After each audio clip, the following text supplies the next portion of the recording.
Okay, so how did I make this video about this snow golem machine? It all started right here. This is the first shot. There used to be command blocks over here that would help run the whole shot. So I'm in one of the replays I recorded before. This button right here basically triggered this command block, which I think set me in place here, facing forward, so I could start running. And then these spawn the zombies in their specific places. You know, I go over here, fight some zombies, then I'm on this ledge. Zombies almost get me, I jump off, I fall down, I look around me, and there's zombies here. So here's where command blocks are used a lot more.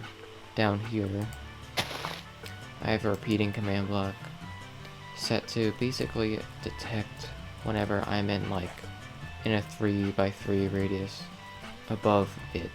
But since I couldn't just have the repeating command block constantly spawn zombies, I actually had to hook it up to something separate, all in here. And so it basically just fills this area right here, which spawns zombies all in separate places. If I turn this thing on,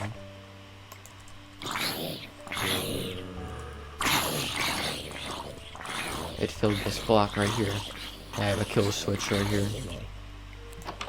I get into the house, and in here, I have just a tiny little thing with 9 droppers that give me carved pumpkins.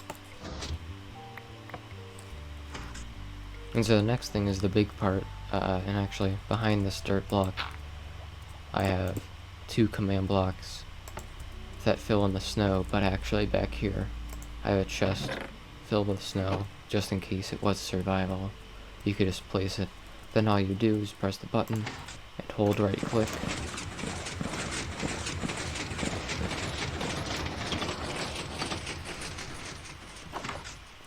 And then you have all your golems out here. I just have this hole for them so they don't make snow everywhere. Back here I just have like a comparator clock that spawns them, so I could see them come out like this.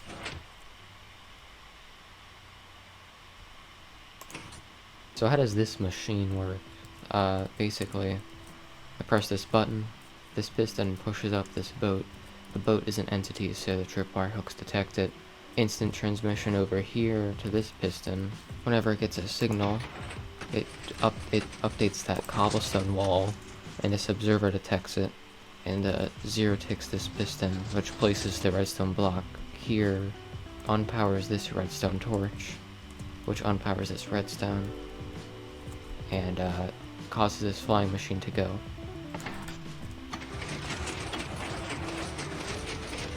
It probably took like half a second to go. So one of the hardest parts was finding a way to get the flying machines to go back. I have an observer that detects that observer hitting it and sends a signal back, changes this trapdoor, and since this observer is looking up, it'll get updated and make the flying machine go backwards. And this one has an observer down here, which will essentially have this trapdoor updated. And it's kind of hard fitting that in there while still making room for the snow golems in the snow. So then we have the horses. Instead of using slime blocks and pistons, I actually use entity cramming. I have 23 horses in here that push the snow golem very quickly. It took a while to get them in the right place. If I turn on hitboxes, you can see they're kinda right there, because if you had them centered, the snow golem could go to either corner.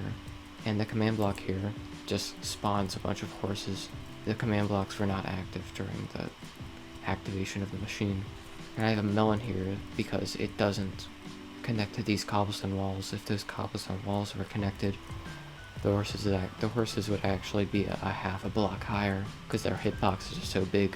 And these trapdoors here, they don't really need to be trapdoors, they're just keeping the horses in there, because the horses are wider than 1 block.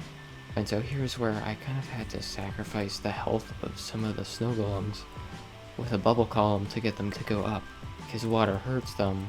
I had to make it short enough so they wouldn't die. Once they get up here, they activate this tripwire hook, which is actually linked to a pulse extender, which essentially opens this door. I just wanted to keep true to Philboot's original design, where he has snow from 2 different axes centering into one place, and you place the carved pumpkin and it happens. I just wanted to make it a bit faster, and since you can't make falling blocks go any faster, I decided to use flying machines.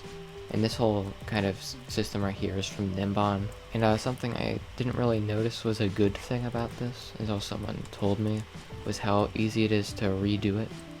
This person named Shasta just brought that up in the comments. Here's the world seed, I think, and the coordinates of where I am if you ever want to, like, check this out. I'm in 1.16.1. I'm recording this before VIII reacts to this, and so I hope he likes it. I wanted to, like, make it look like kind of early game, and I wanted to, the reason I had the whole, like, setup here is I wanted to make it seem like I have no other option but to use this machine, because I have a half a heart and no, like, weapons to fight these zombies after I fall down. You know, what shall I do? Snow Golem machine, of course. But yeah, this is really fun. I hope VIII does more of these. I don't know what he would do, because this is just a special occasion.